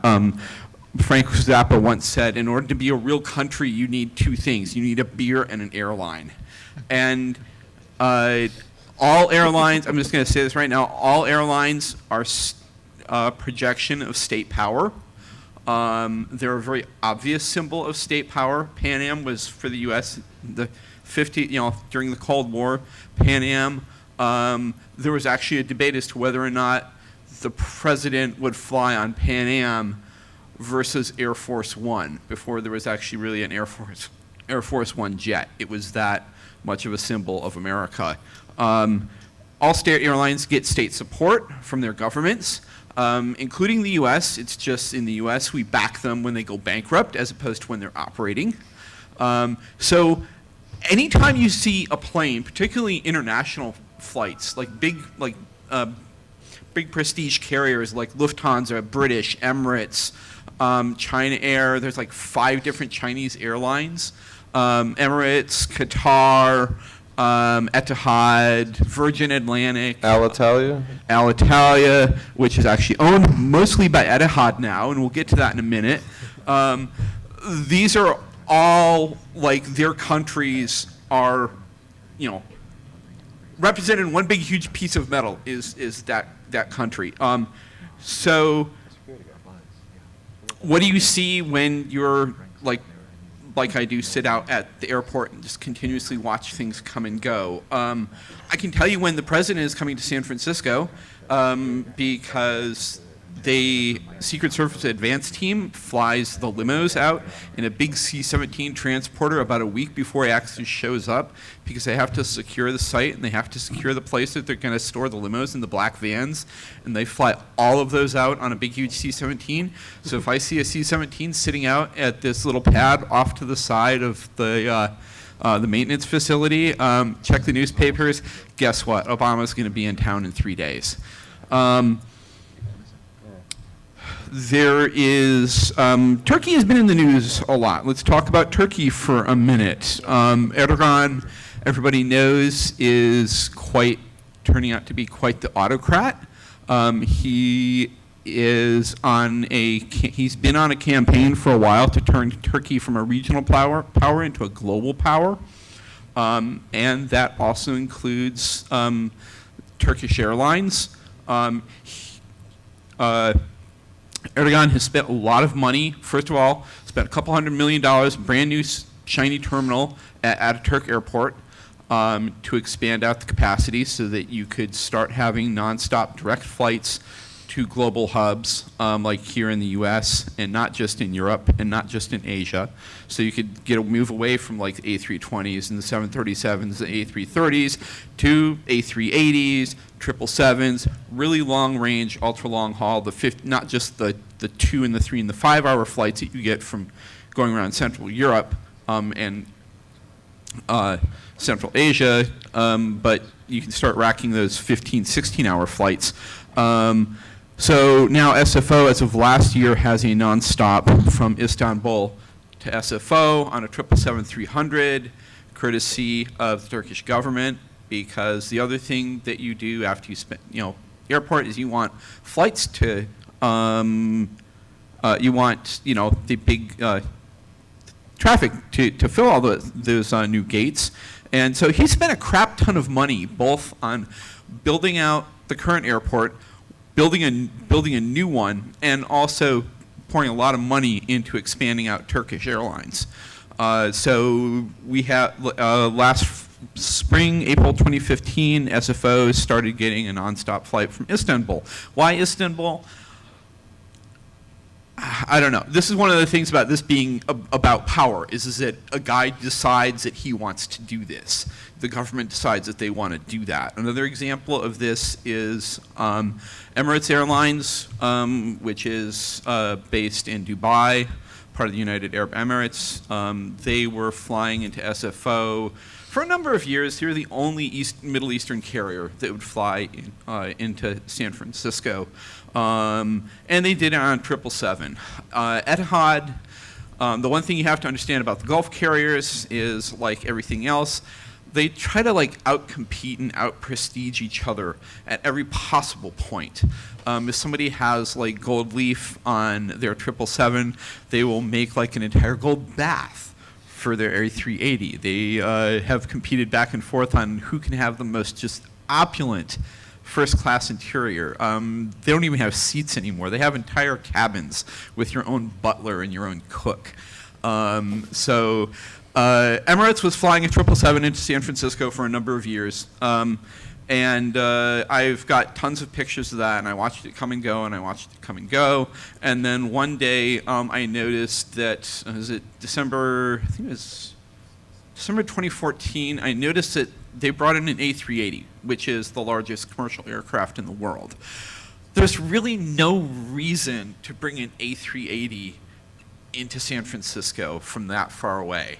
Lufthansa does it because they kind of have to. British does it because it's the summertime, but these kind of come and go, and then they go back to the smaller planes.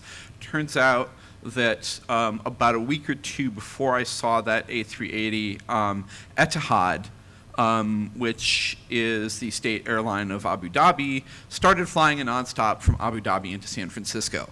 And they just cannot have that let that basically intrusion into their market kind of go unanswered. So they're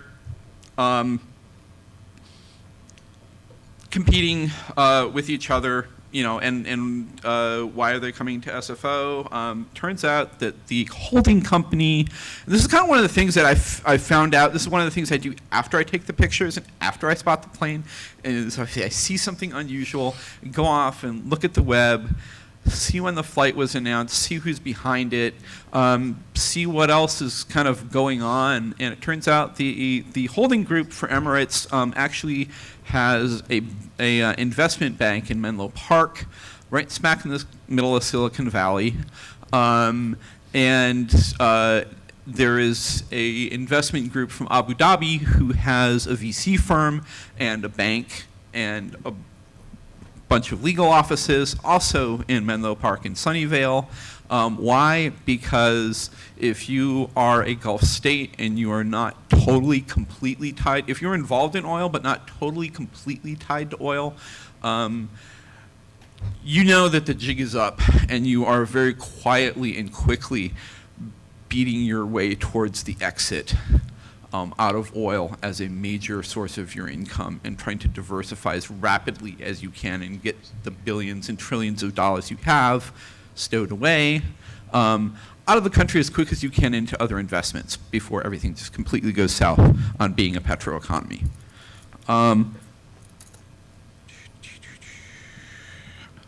Why else should you do this? Because it's very hackerly and it's also kind of patriotic. We found out about the CIA rendition program where they were taking people from maximum security in Colorado and Utah and flying them to Bulgaria and places that were more morally flexible towards torture. We found out about that through plane spotters, through guys watching at their local airports, noticing Gulf Streams and 737s show up at small little regional airports that sure they had the runway, but you never saw that before. And so these guys are just, oh, hey, that's something interesting. I didn't know we could land a 737 here.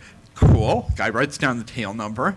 And there are websites like planespotters.net, there's airliners.net, there's a bunch of different forums that you can participate in, which I'm signed up on, where people post what they've spotted and, exactly down to to the subtype and the model number and the tail number and everything.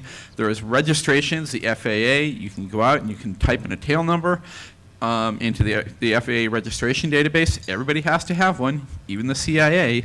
It will tell you everything. It's like a car record. It's like a record when you look up to see, if the car you're going to buy is when it was in an accident. It has whole history of the plane in there. And so these guys started writing down tail numbers, and they started showing up in really interesting places in really short amounts of time.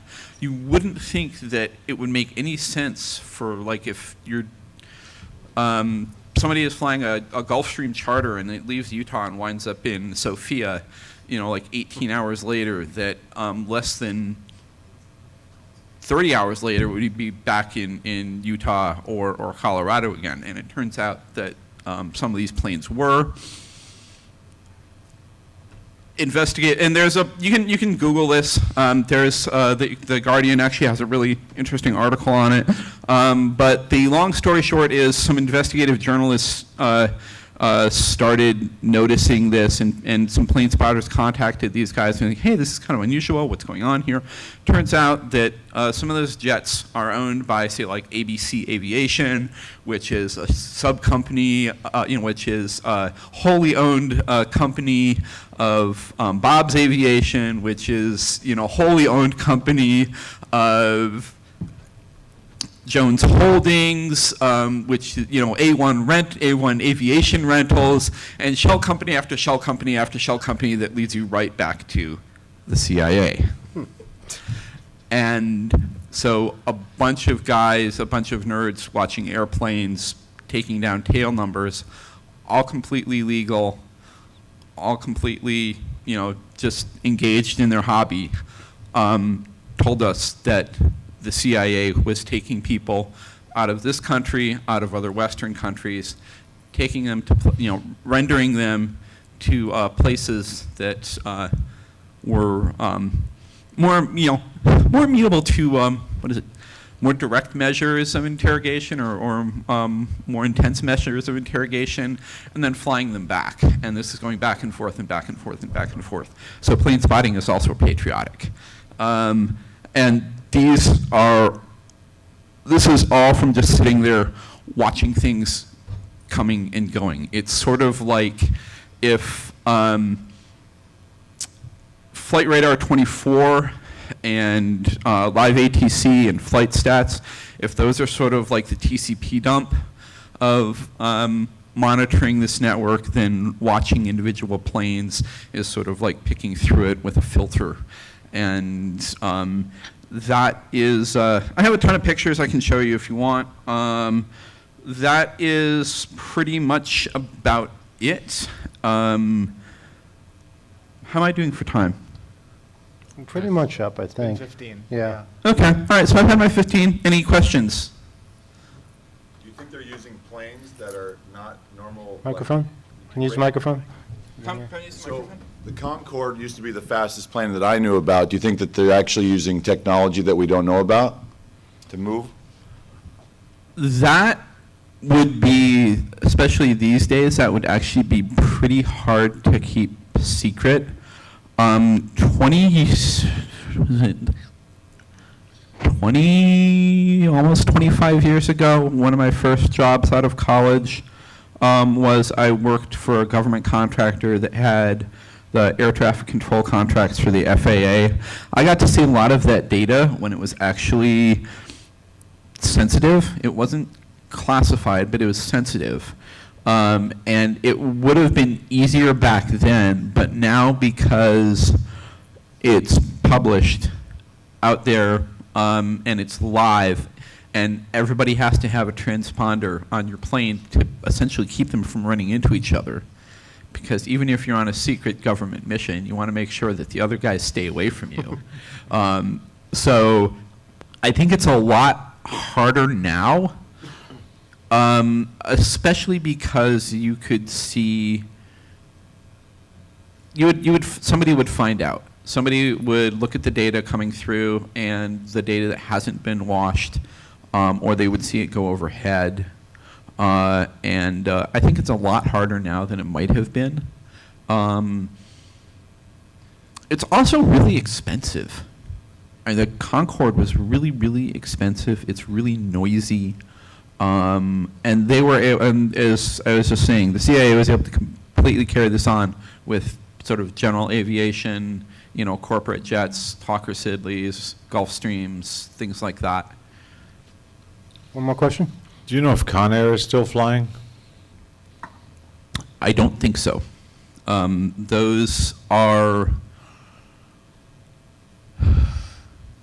Those tend to be done by state aircraft now.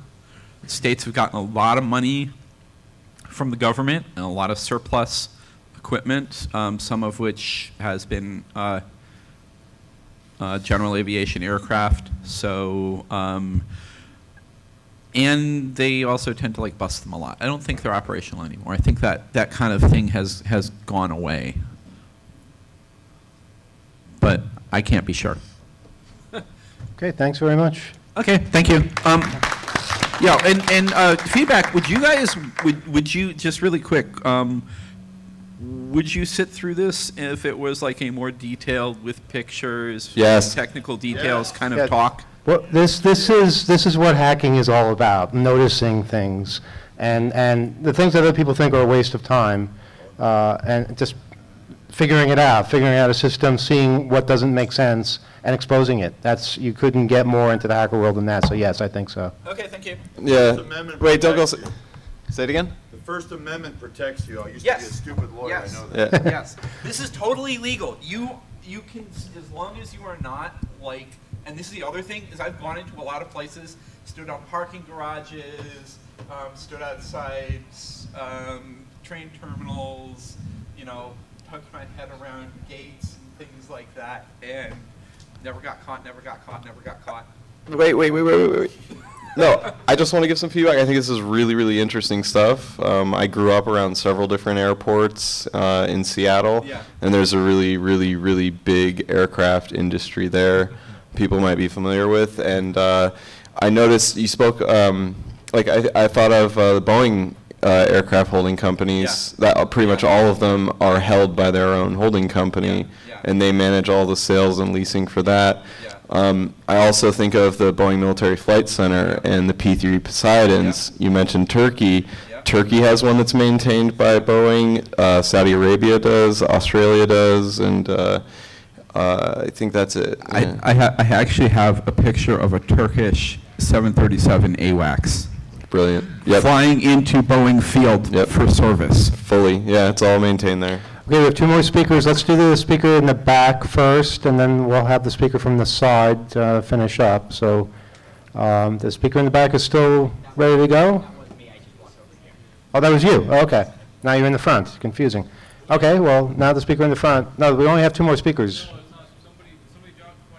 Somebody dropped $20? Everybody Wait a rushed towards minute. the guy with the $20 now. If you think it's yours. Did you see? How could it be yours? You're all the way over there. You should probably hang on to it for safekeeping. Try not. I mean, maybe. Invest it wisely. I don't know what this. I mean, you've been sitting there the whole time, right? No, I was sitting up there. I was watching. Oh, well, then it's your Yeah, I lucky think day, I guess, unless somebody comes running back in here. I think to the winner the spoils. But if somebody reports $20 missing, go give it to them. Good. They'll hear this, good- though. Of course, good they'll report eyes. it missing. Yeah. All right, go ahead. Sorry. Can you guys hear me? Maybe a little bit closer, right? A little Can bit. you hear me now? I think it'll Yes. be- If you, Not what too happens close. Is, the speakers project out, so if you don't have to get up too close, and they'll be able to hear. Okay. Yeah, you won't hear yourself that loudly because the speakers are way up there. Fantastic. All right. Neither will us, but it'll be okay. I tested it. But someone yell out if it's not adequately loud. I think it'll be good. Greg figures out everything. All right, so hi, I'm Kyle, and I have a problem. How would you play peer-to-peer poker without a trusted third party? So if you wanted a deck that could be shuffled and encrypted so neither player could look through the deck and see the order of the cards, that is actually a very difficult problem, and I don't have a solution. Then I can walk through a couple of dead ends, and I would love to get your thoughts if anybody knows an approach that I might have missed. The first naive approach is for both players to just XOR a key with each card individually.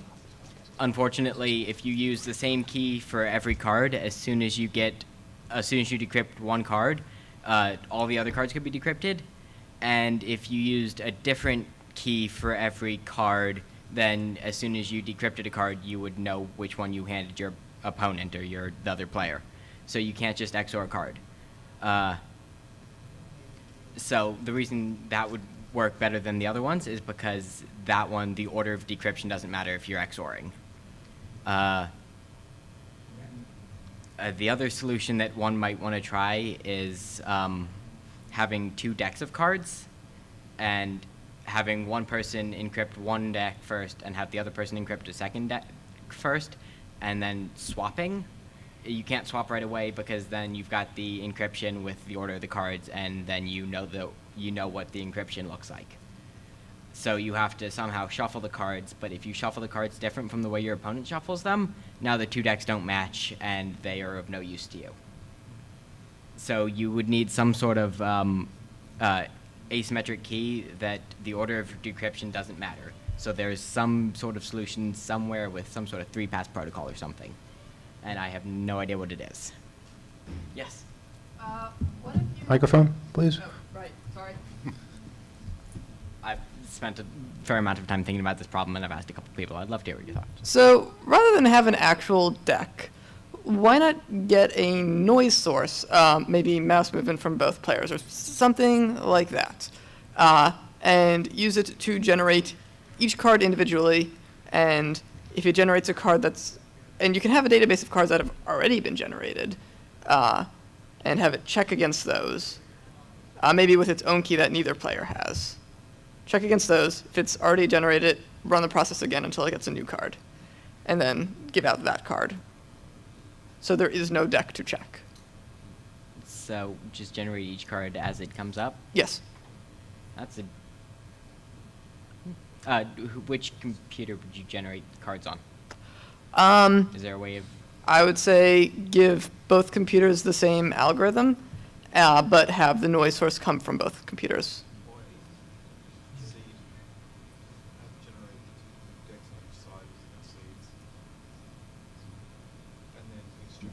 Could you repeat what he's saying?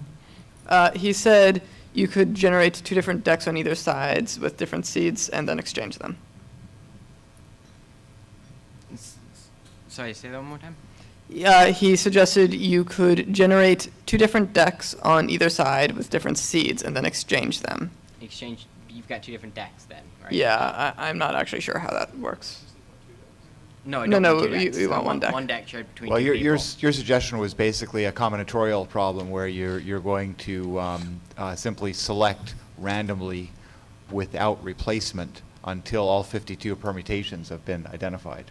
So it's not quite the same as shuffling a virtual deck. It's basically working through a permutation space, I think. I don't know. That's what I heard. Yeah, and you technically wouldn't have any shuffling in my thing because there is no deck. Well, you wouldn't actually have a deck. Yeah, Yeah. you would just keep doing random selection until you identified all 52 cards or however many or cards until are you don't eligible. need any more, but yeah. All right.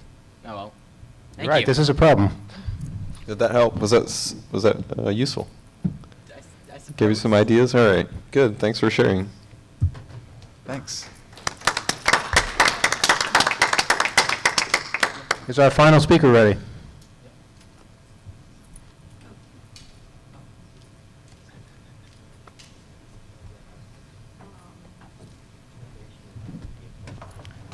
Hello, hello. Go ahead. Hey, I'm Mark Joel. I'm from the Oakland Hackerspace Pseudo-Room and the Oakland Biohackerspace Counterculture Labs. I just wanted to briefly mention a few projects we have going on there. One of them is a mesh network. How many of you have participated in a mesh network at some point? Okay, a few. Yeah, so we started this mesh network. We started working on it about 3 years ago. There's a lot of people who worked on mesh networks. There's quite a few of them around the world, very few active ones in the US right now, quite a few defunct ones. There's a lot of misconceptions out there about what a mesh network is and what it can be. So I wanted to just briefly touch on some of the innovations that we have implemented in our network, and not all of them are ours. Many of them are borrowed from around the world. But a lot of them are from the Slovenian mesh network, VLAN Slovenia. So basically, mesh networks are hard to do. They're especially hard to do if you want them to be fast and basically be a viable replacement for last mile connectivity. We started this project called the People's Open Network in the San Francisco East Bay because there's a lot of people who don't have connectivity or have poor connectivity, and connectivity is way too expensive. So we're trying to solve the problem about how can a small group of people using open source and off-the-shelf hardware basically provide last mile connectivity for a large urban area. Lots of people who may not have technical knowledge and kind of compete with the existing solutions, maybe even get it to the point where most people don't pay anything to be online.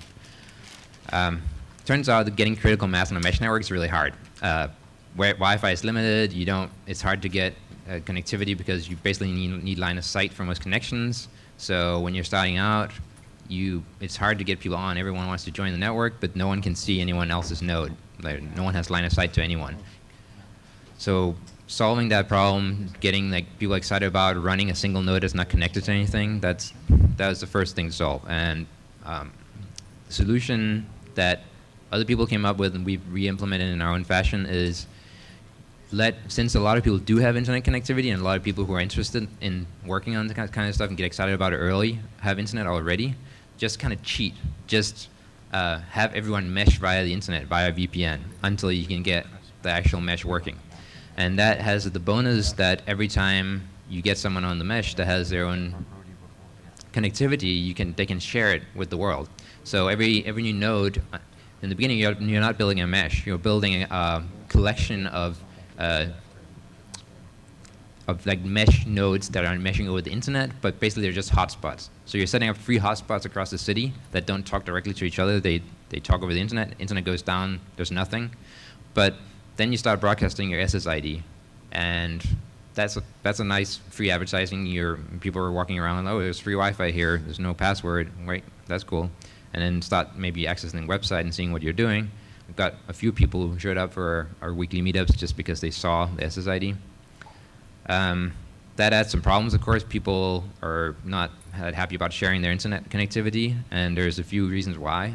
The first one is, what if someone does something bad on my connection? Do I get in trouble? Do I have to even if I don't get in trouble, do I have to deal with bullshit like DMCA takedown notices? No one wants to deal with that.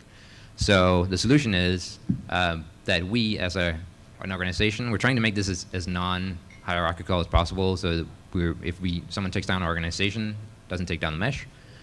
So solution is anyone, but currently us, runs one of these VPNs, and then when people connect to a hotspot, all the traffic goes through the VPN.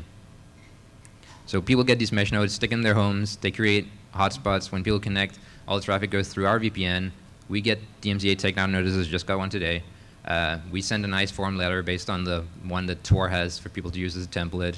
I'm trying to automate that right now so we don't have to actually manually answer all the DMCA takedown requests. If there's a more serious inquiry, we just say, like, sorry, we're basically like a Tor node. We don't log anything. We're just relaying, and then they have to back off. And the EFF has a nice page on their openwireless.org, I believe it is. They have a nice page about how you're basically protected in the US and you don't have to log. And you can just say, well, we don't log, sorry. So that's great. Then there's the next thing that people worry about is bandwidth. If people are going to take all my bandwidth. So we just limit the bandwidth usage. And the nice thing about having a VPN is that, so one of the problems with limiting bandwidth usage is when you're having downstream traffic coming in, it's hard to limit that, because if you're limiting at the Wi-Fi router after the DSL modem, then you're trying to limit something after it reached you. That's hard. So if you have VPN, you can actually do really good limiting, because you can tell the VPN to limit the stream before it even hits the hotspot. So you have really good bandwidth limitations. There's some really good patches to OpenWRT that make it actually much better than most people's home routers at dealing with the problems like someone's torrenting like crazy and someone wants to do voice over IP and the latency goes up. There's been a lot of work on that, and that means that these hotspots, they work really well for people. They don't, you can share just like a megabit or something, just enough that people can get basic connectivity and it doesn't affect your experience at home. So that's the bootstrapping method. And then there's another thing, how do you get people to actually invest in the gear? It's not like super expensive gear. In fact, we got a lot of routers off of Woot from Western Digital that were being sold for $10 a pop because they stopped selling network gear, decided to go out of that business. Very nice ones, and we've been reselling those at about cost.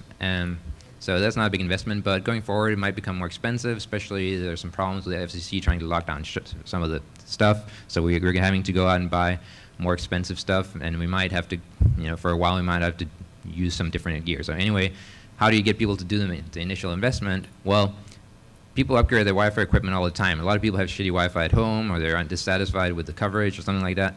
So what you tell them is just, well, you can do as many virtual networks on one of these as you want if you have a good chipset, a good Wi-Fi chipset that supports that.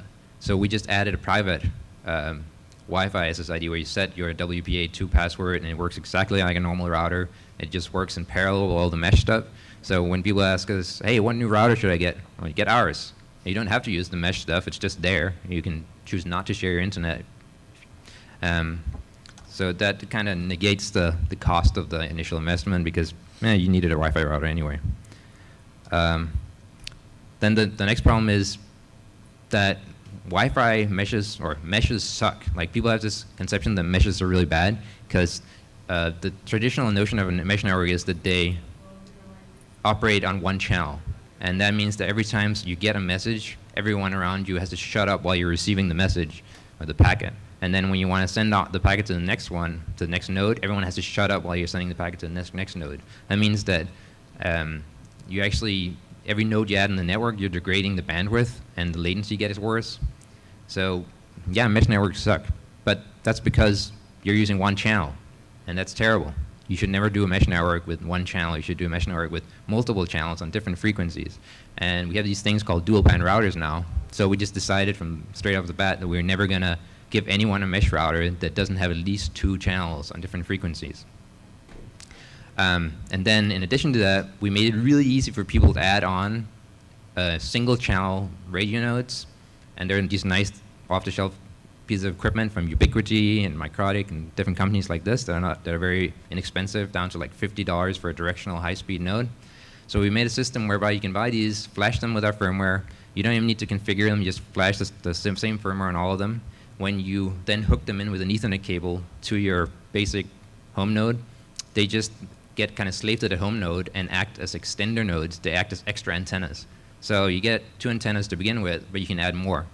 And there are nice mesh routing protocols right now. Like we're using one called Babel out of France, and it actually understands the different channels.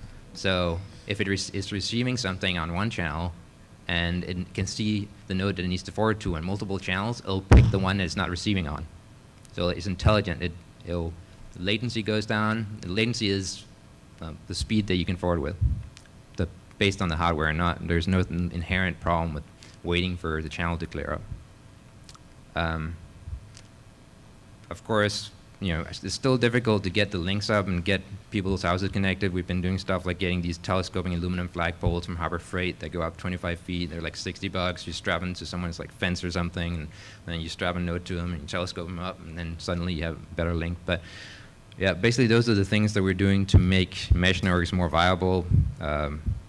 We're trying right now to get some high-speed bandwidth piped into our mesh to see if we can get a gigabit connection, get some people pooling money together. We could start providing people with real connectivity that is an alternative to Comcast. Right now we have a few like Comcast and AT&T lines that are fairly high speed, close to where they have their what do you call them, DSLAMs, stuff like that. And we're just kind of sharing them amongst a few people. But it would be great to get to the point where we get like Hurricane Electric gigabit speed, like I think they're like $400 a month line, and piped into the mesh. Problem is that we don't have anyone who's willing to sell us cheap bandwidth.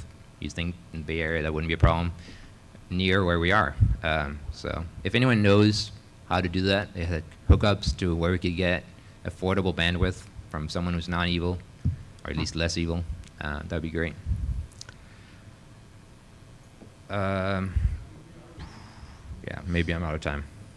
Huh? Close. Yeah, I mean, you're getting out of time, but I have a question about the VPN.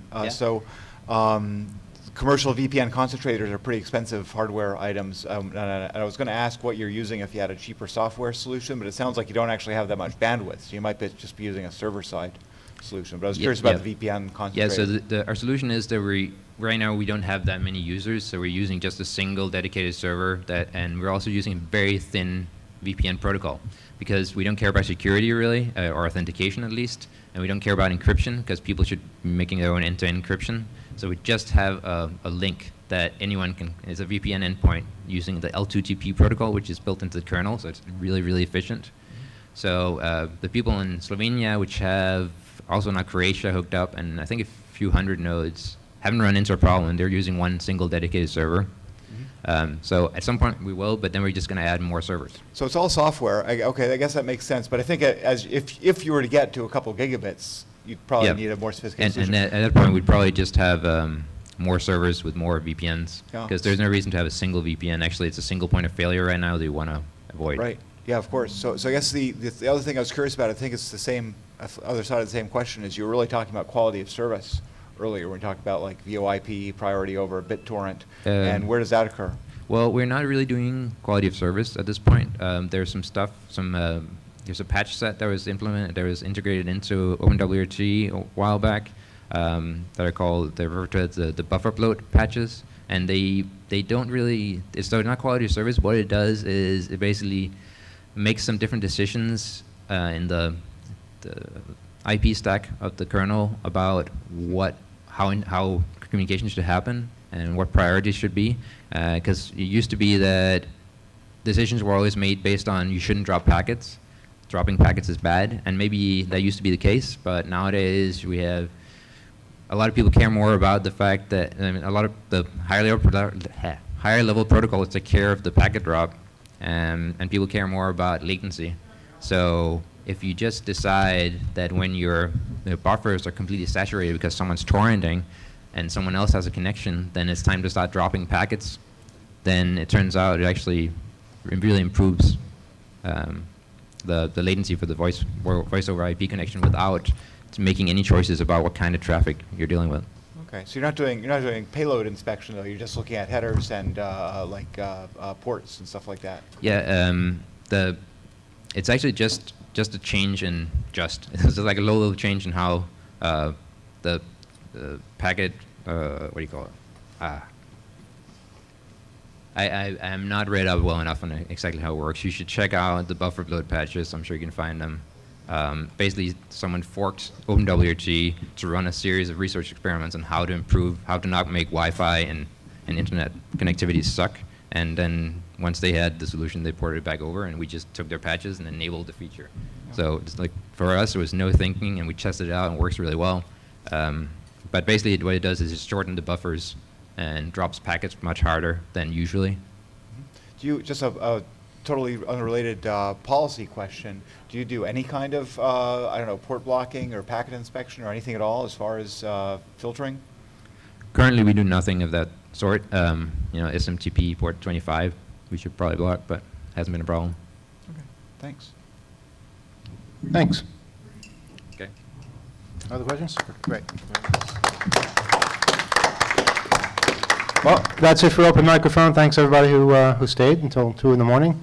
And don't forget, tomorrow we have the Hackers Got Talent show at the same time, and that's going to be pretty lively. The grand prize is a gift bag from Mr. Robot. So spread the word, and we'll see you at midnight. And get some sleep. Enjoy the rest of the conference tomorrow. Thanks, everyone. Good night.